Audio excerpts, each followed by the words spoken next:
Hello student, आपके chapter 7 विद्युत धारा का चुंबकीय प्रभाव चल रहा है और इसमें हम आपको अब तक के 7 वीडियो पढ़ा चुके हैं। आज हम इसके पार्ट नंबर 8 के बारे में आपसे बात करते हैं, यानी कि 8वें लेक्चर आज आपको बताते हैं। लास्ट वीडियो में हमने एम्पेयर का परिपथीय नियम और उसके अनुप्रयोग पढ़ लिए थे, जो कि अपने आप में एक इम्पोर्टेंट है। आज हम आपसे नए टॉपिक के बारे में डिस्कस करते हैं और आज के लिए आपका जो नया टॉपिक होगा वो क्या होगा, सुनिए। देखिए, अगर मान लीजिए कहीं पर चुंबकीय क्षेत्र है तो चुंबकीय बल रेखाओं से पता लग जाएगा कि वहाँ पर चुंबकीय क्षेत्र है। अब चुंबकीय क्षेत्र में कोई आवेशित कण है जिस पर आवेश Q है, मान लो जैसे कि इलेक्ट्रॉन है, प्रोटॉन है, अल्फा कण है, और ये चुंबकीय क्षेत्र में गतिशील हो जाए। अगर कोई आवेशित कण चुंबकीय क्षेत्र में गतिशील होता है तो गतिशील होने की कंडीशन में ही इस पर चुंबकीय क्षेत्र के कारण चुंबकीय बल लगता है।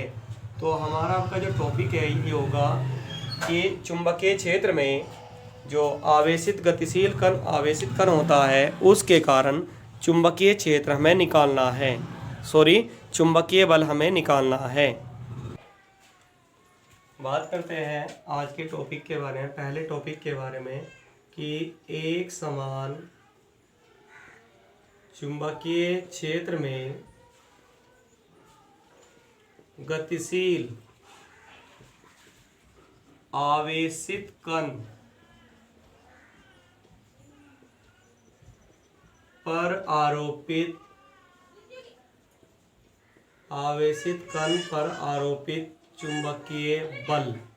चुंबकीय बल की वैल्यू हमें निकालनी है कि चुंबकीय क्षेत्र के कारण आवेशित कण पर कितना बल आरोपित होता है।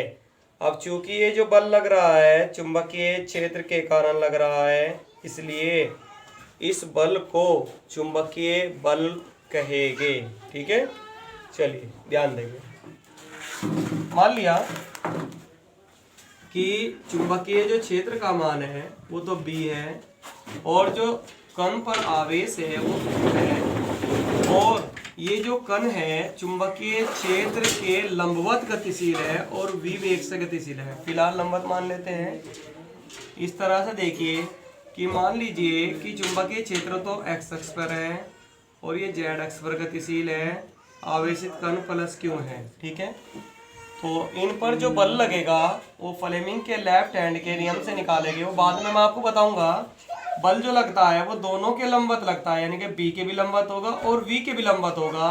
तो बल जो लगेगा वो Y दिशा में लग जाएगा। ठीक है, तो प्रायोगिक आधार पर ये देखा गया है, अगर प्रायोगिक आधार पर हम बात करें तो प्रायोगिक आधार पर या तार्किक आधार पर ये देखा गया है कि जो आपका चुंबकीय बल होता है, चुंबकीय बल F, पहला तो बात ये होती है कि चुंबकीय बल वो आवेशित जो कण होता है उसके आवेश के समानुपाती होता है, अर्थात मैं कह सकता हूं कि F समानुपाती Q। दूसरी बात ये होती है, लैंग्वेज में सुनते रहिए, कि जो चुंबकीय बल होता है वो आपके चुंबकीय क्षेत्र कि कैपिटल B के परिमाण के समानुपाती होता है, B के भी समानुपाती होगा। तीसरी बात ये होती है कि जो बल आरोपित होता है वो चुंबकीय क्षेत्र के लंबवत वेग, ये इंपॉर्टेंट पॉइंट है, ध्यान समझेंगे, क्षेत्र के लंबवत वेग होना चाहिए, वेग या वेग का घटक होना चाहिए जो लंबवत है। मतलब कहने का मतलब ये होगा कि फॉर्मूले में जो हम वैल्यू लेंगे या तो चुंबकीय क्षेत्र के लंबवत वाली वैल्यू लेंगे, चाहे तो लंबवत वेग हो या फिर वेग का कोई घटक हो तो लंबवत वाला लिया जाएगा। तो मैं यहाँ फिलहाल कह सकता हूँ कि F समानुपाती V हो जाएगा फिलहाल। ठीक है, इस तरह से अगर हम इन तीनों तथ्यों को मिला लेते हैं तो देखिए तीनों तथ्यों को मिलाने पर, तो तीनों तथ्यों को जब मिलाते हैं तो F समानुपाती हो जाएगा QVB। ठीक, समानुपाती जो चिन्ह हटाते हैं तो कांस्टेंट लगे, यहाँ नियतांक K ले लेते हैं QVB, प्रायोगिक आधार पर जब प्रयोग करेंगे तो प्रायोगिक आधार पर एसआई प्रणाली में जो के का मान आया वो 1 आता है, इसलिए एफ का जो फॉर्मूला बन जाएगा वो बन जाएगा बराबर क्यू वी बी। ये आपका एफ का फॉर्मूला आ जाएगा। ठीक है भाई। हाँ, अब इसमें एक बात ये आती है कि यदि आवेशित कण क्षेत्र के लंबवत ना हो भाई, क्षेत्र के लंबवत न होकर, मान लीजिए लंबवत ना हो, लंबवत न होकर थीटा कोण पर हो, कंडीशन में दर्शा रहा हो अभी, थीटा कोण पर हो, तब देखिए मान लीजिए यहाँ चुंबकीय क्षेत्र है और ये एक्स है ये वाली और ये एक्स है ये लंबवत है, तीनों एक दूसरे के लंबवत होगी। अब जो ये आवेशित कण है यो इस बी के लंबवत गतिशील नहीं है बल्कि किसी कोण पर गतिशील है, ये इधर को है गतिशील। तो सुनिए, मान लीजिए थीटा कोण पर गतिशील है, चुंबकीय क्षेत्र से थीटा कोण बना रहा है, तो जिधर का कोण होता है उधर का जो घटक होता है पहले बताया था वो होता है v कोस थीटा, और दूसरा जो घटक होता है वो होता है आपका v साइन थीटा। मैंने फॉर्मूले में आपको ये बात सिखाई थी कि या तो हम लेंगे लंबवत वाला वेग या वेग का घटक लेंगे, तो इस तरह से जब फॉर्मूला हम बनाएंगे तो v की जगह v साइन थीटा आ जाएगा। तो इस आधार पर जो f का फॉर्मूला बन जाएगा वो बन जाएगा q, v की जगह ले लेंगे v साइन थीटा और इंटू b, फॉर्मूला बन जाता है बराबर q v b sine theta. Clear है भाई पॉइंट बिल्कुल।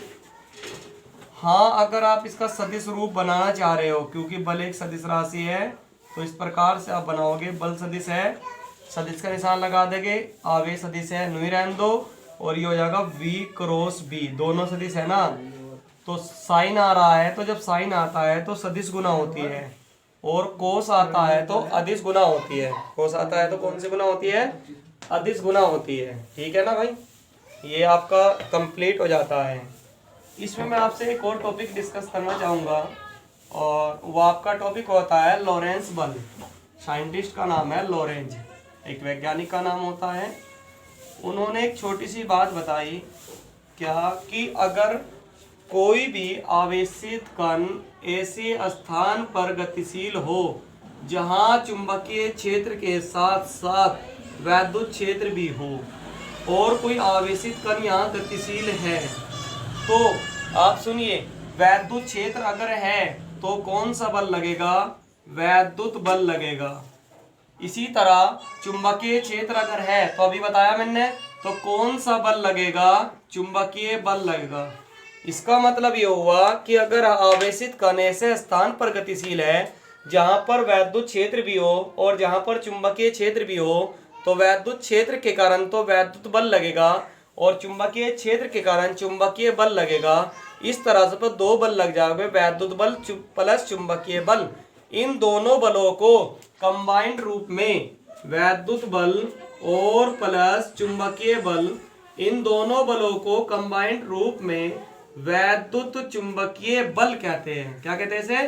वैद्युत चुंबकीय बल कहते हैं। तो लॉरेंस जो बल होता है वो वैद्युत चुंबकीय बल के बराबर ही होता है, इसे हम लॉरेंस बल कहेंगे।